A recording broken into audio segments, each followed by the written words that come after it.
I feel like we've talked about in the very early days of Harmontown of colonizing the moon. I think this is the closest that we've gotten. We're here in the Planetarium. We were on the moon. Yeah. Oh shit! We got stars. That's the problem. The lights are washing out the planetarium. Can we kill the side lights? Or no, that'd be bad for our subscribers. That sounds like a distraction. We can't see up there.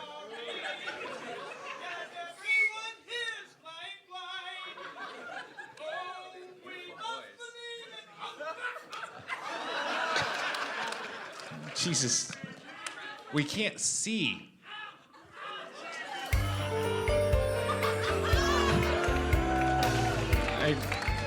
From a distant nebula. Oh, Jesus Christ. Shh. Oh, God. Devin, what the fuck? Rob. What happened? I can't see anything. Just a giant trash can.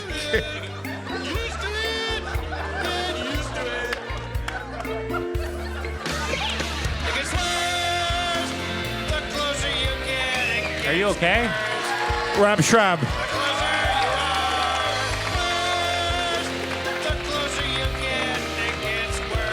All right, well, again, I was going to bring you up. I had a thing kind of planned out. It didn't work. Did you fall down the stairs? Because it sounded like you did, and I only saw darkness. A giant trash can came down this 70-degree slope. And what's your name on sound here? Rob on sound here. He got completely splashed by just miscellaneous liquids. Sorry. I thought there would be tape on the stairs, the glow in the dark. Wasn't expecting. No offense, but I thought Rob was Rob. Rob, will you stand up for a second and just... I thought... Don't touch him! Don't touch him! What did we tell you about matter? What did Time Cop You want tell this whole us? place to go Time Cop? Oh, man. No, they didn't have my lab. I tried to go for it. There was supposed to be big, I don't know. Beautiful it was supposed to be starscape. Scud, 25 years. Didn't work out the way I planned it. I'm really sorry. I'm sorry you got splashed on. But you made the stars happen, though.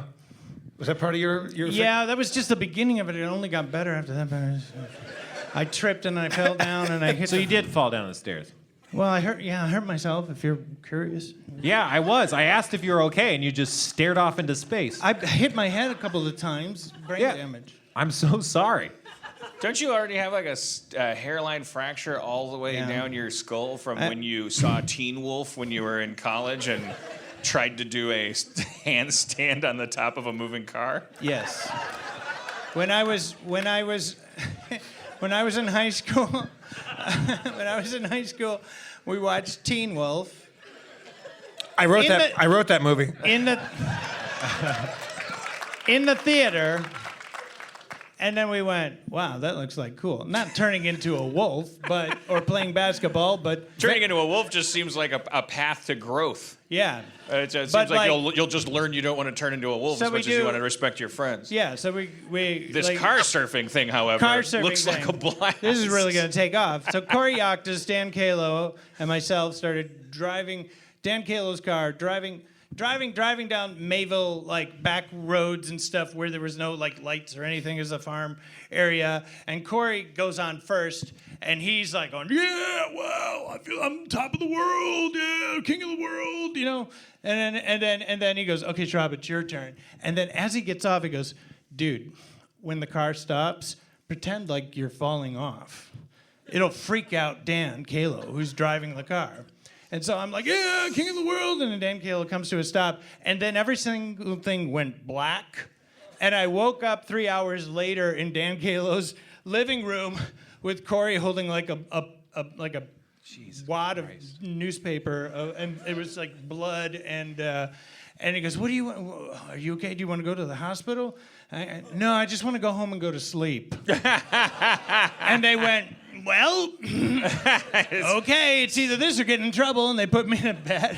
And I fell asleep with a huge concussion, but my skull was cracked. Yeah, empathy is And then I started think, a drawing. learned trait. I don't think kids are sociopaths because they might be Spartans, you know? Like, they don't know. Like, the human being is designed to adapt to whatever society they're going to be in. And human society's moral compass might be based on the complete dispensability of human life. Yes. Well, everybody's so afraid of getting into trouble and getting yelled at that you're willing to let one of your friends go to sleep and wake up not breathing. We had a tree house in Stan Frankie's backyard when I was in Milwaukee.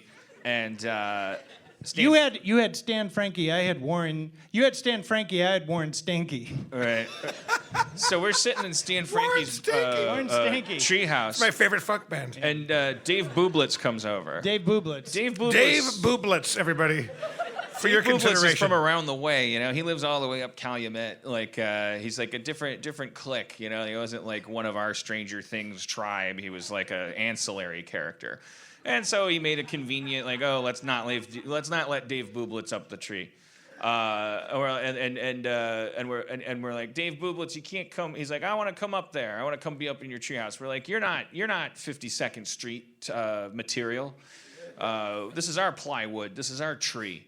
And he's like, I'm coming up. And we're like, suit yourself. And it was like this is where it gets sketchy because it's like I don't know if okay. Damn. It's 9/11. It's 9/11. I'm telling the story of Dave Bublitz's 9/11. Unless he grew up and became a terrorist. New York Don't Google. investor. But don't groan after you shout out 9/11 in the middle of my story. It's just, you people go get your own moral compass. So he's climbing up the thing, and I don't know. I feel like when you're a kid and you do fucked up things, like you feel so guilty that I think you whitewash.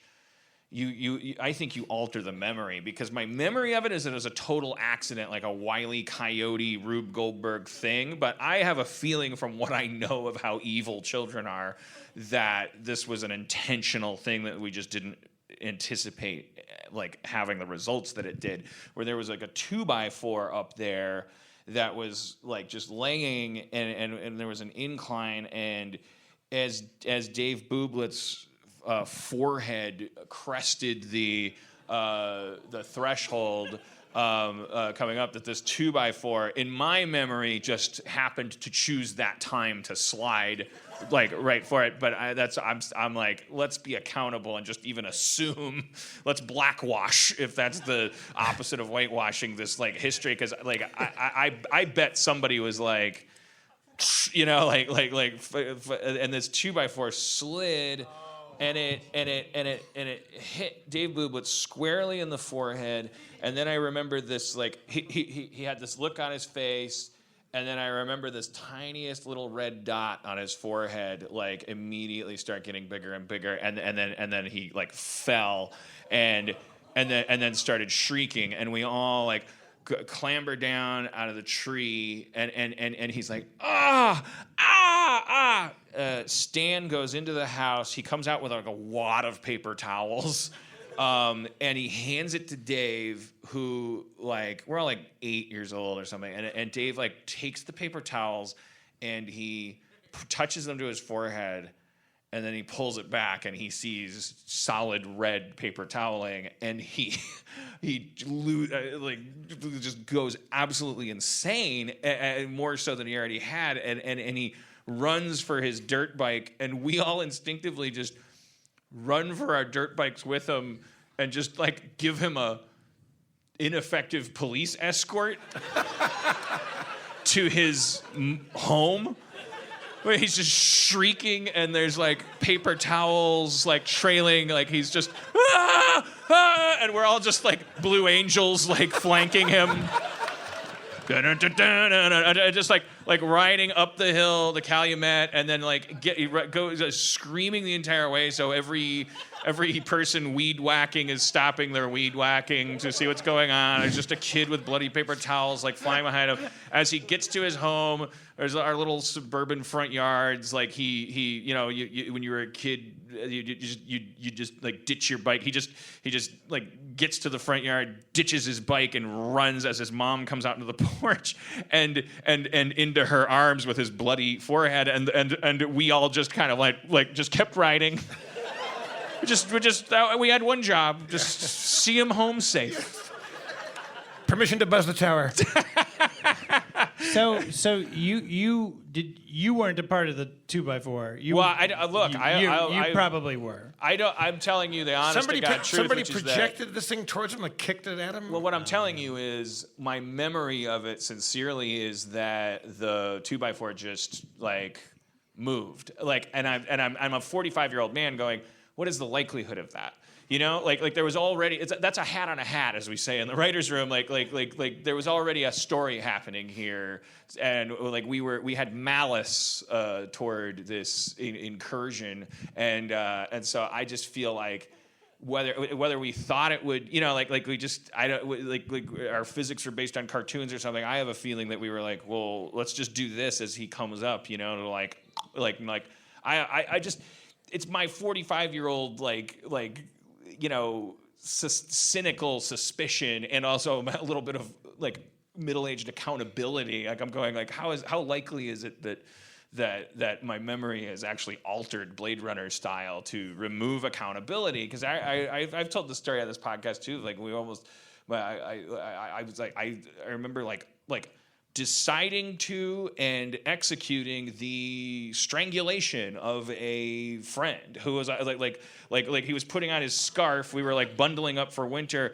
and I was probably like 6 or 7, like, and I was like to my friend said, "Look, Carl is putting on his scarf. Let's go up and let's just like you take one end and I'll take the other end." Oh my God! What?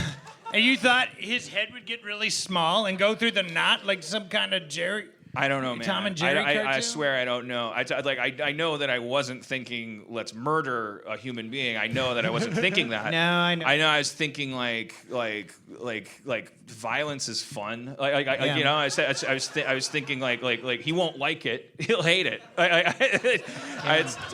It'll be like a Mahoney on Police Academy screwing with the Mauser. This will be a real laugh. Like he just certainly doesn't want his scarf much tighter than he's gonna make it on his own. And my friend and I just would do it was my idea. I pitched it. He yes-anded me. We grabbed one end and the other, started pulling, and Carl went like, "What are you doing?" And a teacher came by, and what the fuck is going on? He was fucking purple, and you guys are pulling as hard as you can. That's my memory. Yes, pull as hard as you can. Like not understanding like anything about like. Help me. And a teacher. Like why? Not funny. The teacher was. We were young enough that the teacher was kind of omnipresent. Like no, there were no. It was like we could have been like first grade. I don't know how old you are in first grade. Like what are you, 6? Yeah, because it's you're just out of kindergarten, and it's like so the teacher's like a mother duck, and like all the ducks are kind of like she's trying to. So she was preoccupied for that sliver of time. Jesus Christ, do not leave kids alone. Or I shouldn't project. Don't leave me alone as a kid. Like I maybe I'm like I have a fucking Dahmer gene in me. I'm just kind of thinking like putting myself in this situation. I'm hoping this is what I would do. This is what I would do is I would pull and go, oh, what am I thinking? And stop. But it sounds like you guys were like kept going. Yeah, well, we like, weren't. Was he trying to? Here's what I remember happening. Like, is that I remember the teacher coming over and going like, and this is the strangest thing that I mean, it's.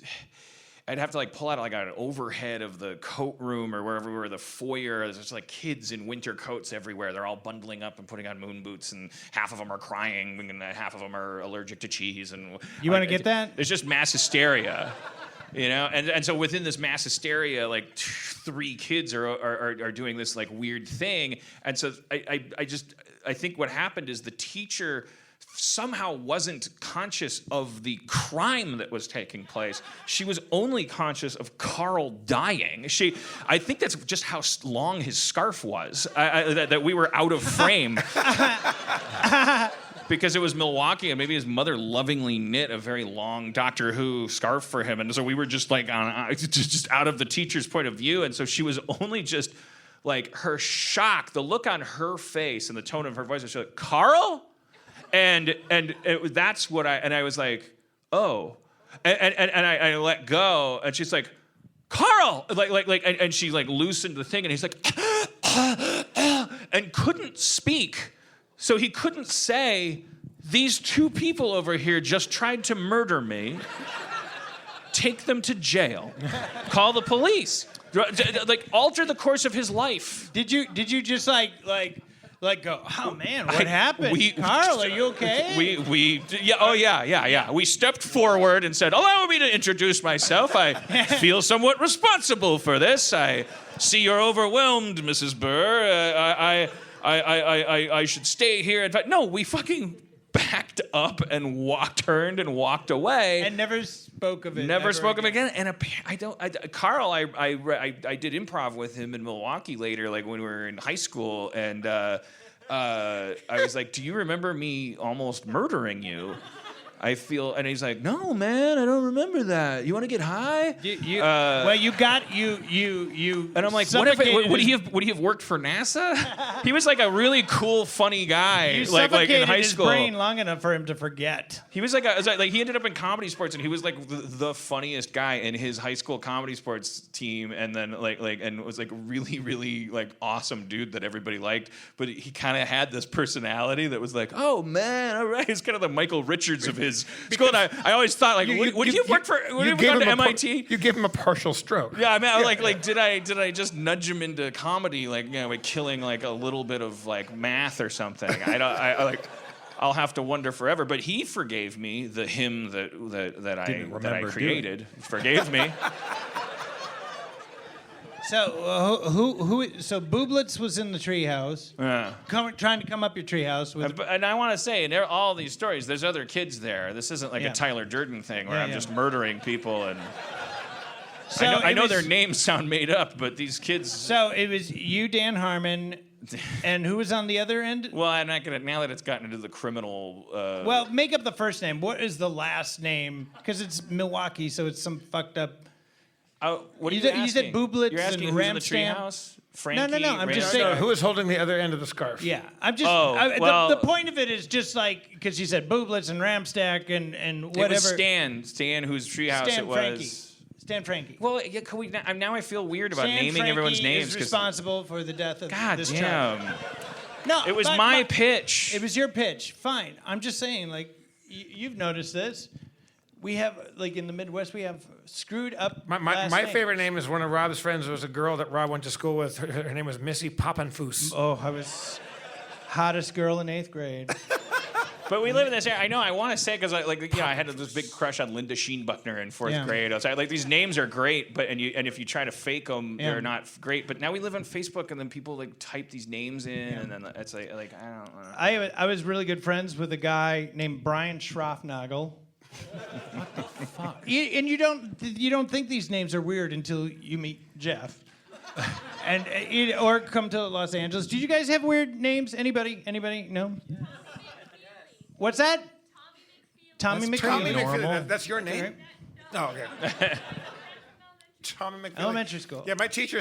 One of my teachers swears he has a friend named Pat Mawini. Pat Mawini. Yeah. I had a friend named Sean Malarkey. Oh, boy. How badass is that? Sean Malarkey? There was a guy that lived across the street from us. His name was Gordy Griepentrog. And he lived under a bridge.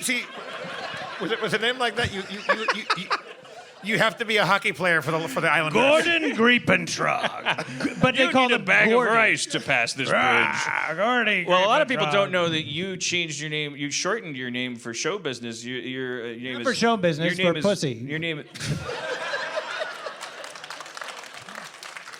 And it didn't work. With all the good intentions. Did you turn into Richard Pryor? No, for pussy.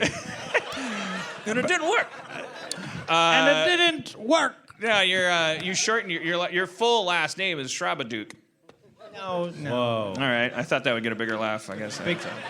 No, because it sounds plausible after Strafnagel and stuff like that. He refers to himself as the Schrabaduke sometimes. Oh, yeah, Oh, the yeah. Schrabaduke, yeah.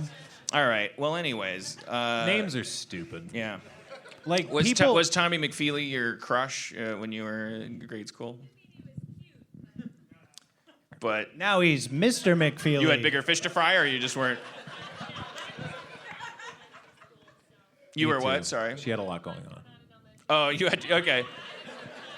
You were a girl, or a girl in elementary school, so we're already practicing that society. Like you had multiple suitors, is what you're saying, yeah.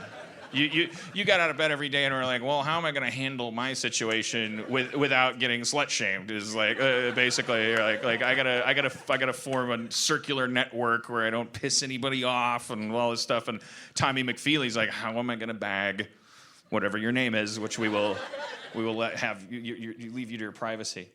My first in kindergarten it was like Nicole McHugh and That sounds like a detective series. She was literally a little redhead girl, like Charlie Brown had his little redhead girl, which I don't think we ever saw. But Nicole McHugh was, so we would take attendance. She always wore pantyhose. And then when stop, you're talking about a kindergartner. I don't expect you to know how to weave these highway cones, but you got to keep it more Wonder Years than You. But I don't think I ever actually talked to her.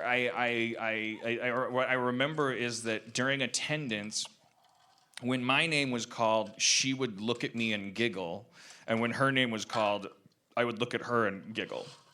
And I explained that to my mom, and then she said, "Oh, you got a girlfriend," and I was like, "Great, that's great. One less thing to worry about."